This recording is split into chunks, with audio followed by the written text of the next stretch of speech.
Seagulls are just flying Karens with worse manners. Like and follow if a seagull's ever tried to steal your lunch or your will to live.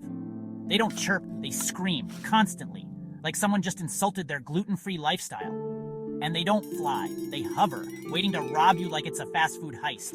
You're just trying to enjoy fries and suddenly it's the Hunger Games. Why are they always angry? Every seagull looks like it's been through a breakup, a court case, and a caffeine detox, all before 9 a.m. Also, why are they everywhere?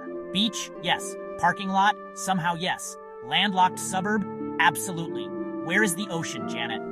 They're birds with the soul of an unpaid intern and the attitude of a parking inspector.